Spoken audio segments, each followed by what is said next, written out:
आप देख रहे हैं कर्मचारियों और सरकारी योजनाओं से जुड़ी खबरों का आपका अपना चैनल एम्प्लॉय खबर।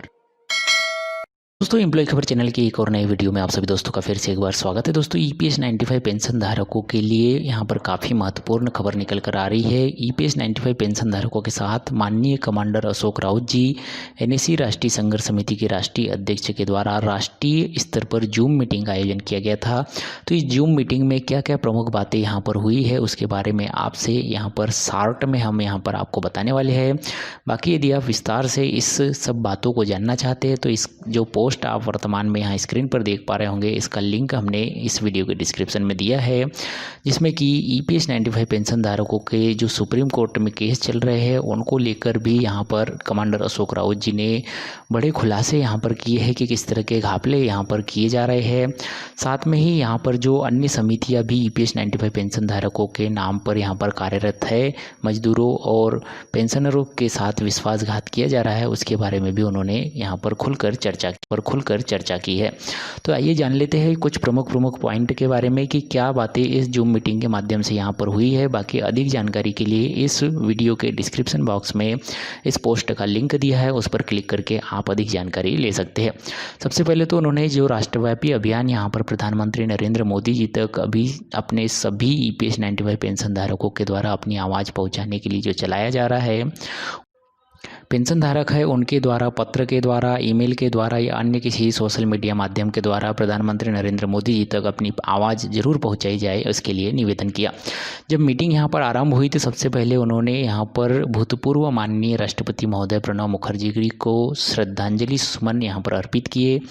उसके बाद उन्होंने यहाँ पर जो अन्य संस्थाएँ यहाँ पर कार्यरत है उनके बारे में बात करते हुए यहाँ पर कहा कि ये जो प्रयासरत और संघर्ष रहित जो संस्थाएँ हैं उनमें सभी में यहाँ पर राष्ट्रीय संघर्ष समिति ईपीएस 95 पेंशन धारकों को न्याय दिलाने में निष्ठा, ईमानदारी, निस्वार्थ सेवा और त्यागमय भावना से यहाँ पर कार्य कर रही है। यह इस बात से साबित होता है कि ये राष्ट्रीय संघर्ष समिति एनएसी को प्रधानमंत्री नरेंद्र मोदी जी ने यहाँ पर खुद मिलने का समय दिया है। ईपीएस 95 पेंशन धारकों के लिए जो अन्य समितियाँ संघर्षरत है उनमें पहली ऐसी समिति है जिसने कि प्रधानमंत्री नरेंद्र मोदी जी से मिलकर यहाँ पर अपनी ईपीएस 95 पेंशन धारकों की समस्या उनके सामने यहाँ पर रखी है। उसमें भी प्रधानमंत्री नरेंद्र मोदी जी ने केवल 3 मिनट का यहाँ पर उन्हें समय दिया था, लेकिन इसके बाद भी जब यहाँ पर ईपीएस 95 पेंशन धारकों की समस्या उनके सामने गई तो तकरीबन आधा घंटे उनकी यहाँ पर ये मीटिंग चली थी। इसके बाद उन्होंने यहाँ पर अपनी जो 4 प्रमुख मांगे हैं उनका जिक्र यहाँ पर किया है, जो कि हमने पिछले कई वीडियो में इसके बारे में बताया है। इस वीडियो के डिस्क्रिप्शन बॉक्स में इस पोस्ट का लिंक दिया हुआ है, जिस पर क्लिक करके आप और आसानी से पढ़ सकते हैं। इसके बाद उन्होंने यहाँ पर जो अन्य लोग हैं जो कि नेतागिरी के तौर पर यहाँ पर मजदूरों और कर्मचारियों का इस्तेमाल करते हुए अपनी नेतागिरी चमकाना चाहते हैं, उन पर भी यहाँ पर जो है तंज कसे। और इसके बाद उन्होंने यहाँ पर जो भारतीय मजदूर संघ के महासचिव व सीबीटी के वरिष्ठतम सदस्य ब्रजेश पटेल जी है उनको खुले तौर पर कहा कि वो जिस पद के लिए यहाँ पर कार्यरत है उसी पर काम करे, पेंशन धारकों के मामले में टांग नहीं अड़ाए। इसके बाद एनएसी राष्ट्रीय संघर्ष समिति ने अपनी खुद की विचारधारा यहाँ पर बताते हुए कहा कि वह किसी राजनीतिक विचारधारा या किसी राजनीतिक विचारधारा के पक्ष या विपक्ष में नहीं है। यह एक सामाजिक संगठन है और यह संपूर्ण भारत के सभी जातियों, भाषावादियों, धर्मपंथों और विचारधाराओं के लिए यहाँ पर कार्य करता है और ईपीएस 95 पेंशन धारकों की मांगों को लेकर यहाँ पर संघर्ष रहित है, शांतिपूर्ण आंदोलन कर रहे हैं। यहाँ पर कुछ और जो समितियाँ हैं उन समितियों के बारे में भी यहाँ पर बात करते हुए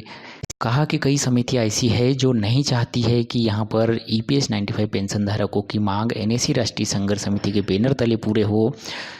तो ईपीएस 95 पेंशन धारकों के द्वारा एनएसी राष्ट्रीय संघर्ष समिति को जो है कई लोग यहाँ पर अपनी श्रद्धा से, अपनी इच्छा से यहाँ पर चंदा देते हैं, उस पर यहाँ पर बात कही कि किसी से भी चंदा नहीं लिया जाए। इसके बावजूद भी यदि कोई यहाँ पर चंदा देता है तो जो प्रदेश के अध्यक्ष है या प्रदेश अध्यक्ष के द्वारा जो मनोनीत पदाधिकारी है वो यह सुनिश्चित करे और समिति के बैंक खाते में ही वह पैसे जो है यहाँ पर जमा कराए और उन्हें बाकायदा उस जो पैसे उन्होंने दिए हैं उसकी रसीद भी मुहैया कराए। इसके बाद उन्होंने यहाँ पर साफ शब्दों में ये कहा कि जो पैसा यहाँ पर जो पेंशन धारक जमा करा रहा है उसकी स्थिति यदि अत्यंत कमज़ोर है तो उनसे जो है आर्थिक सहायता यहाँ पर नहीं ली जाए, या फिर भी यदि वह देना ही चाहते हैं तो उनसे 5, 10 या 15 रुपये से ज़्यादा नहीं लिए जाए।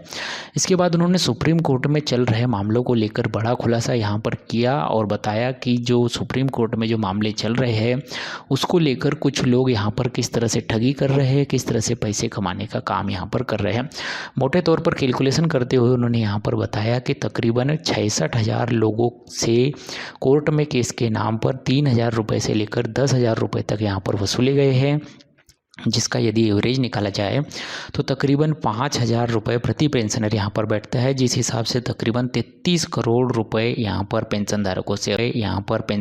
से अभी तक ले लिए गए हैं। ये बहुत ही बड़ी बात का खुलासा यहाँ पर माननीय कमांडर अशोक राउत जी के द्वारा किया गया कि जो सुप्रीम कोर्ट में केस चल रहे हैं उनसे यहाँ पर केसेस के लिए जो खर्चा लगता है उसके नाम पर पैसे वसूले जाते हैं, और तकरीबन 33 करोड़ रुपए यहाँ पर यदि एवरेज के हिसाब से देखा जाए तो अभी तक जो है वसूले जा चुके हैं। इसके बाद में उन्होंने यहाँ पर जो उनका अभी वर्तमान में राष्ट्रव्यापी आंदोलन चल रहा है, जिसमें कि प्रधानमंत्री नरेंद्र मोदी जी तक पत्र के माध्यम से, ईमेल के माध्यम से, ऑडियो या वीडियो के माध्यम से अपनी बातें यहाँ पर पहुँचाना है, उसका जिक्र किया। साथ ही उन EPS 95 पेंशन धारकों के दिवंगत साथियों के नाम पर एक पेड़ लगाने का भी आह्वान यहाँ पर किया, जो कि EPS 95 पेंशन धारकों की पेंशन वृद्धि के लिए कार्यरत करते हुए, संघर्ष होते हुए अभी इस दुनिया को छोड़कर यहाँ से चले गए हैं। तो इस तरह से यहाँ पर जो जूम मीटिंग यहाँ पर हुई थी, उस जूम मीटिंग में बहुत सारी बातों का खुलासा EPS 95 पेंशन धारकों की पेंशन वृद्धि को लेकर माननीय कमांडर अशोक राउत जी ने किया है, जिसका यदि आप विस्तार से इसे पढ़ना चाहते हैं तो इस पोस्ट का लिंक इस वीडियो के डिस्क्रिप्शन बॉक्स में आपको दिया है, जहाँ पर क्लिक करके आप पढ़ सकते हैं। इसमें जो प्रमुख मेन पॉइंट थे उनको जो है इस वीडियो के माध्यम से हमने आपको यहाँ पर बता दिया है। तो आई होप कि आज के इस वीडियो में दी गई ये जानकारी आपको पसंद आई होगी। ये जानकारी अच्छी लगी शेयर कीजिएगा अपने सभी दोस्तों के साथ। मिलते हैं आपसे नेक्स्ट वीडियो में किसी जानकारी के साथ, तब तक के लिए बने रहिएगा एम्प्लॉय खबर चैनल के साथ। जय हिंद, वंदे मातरम।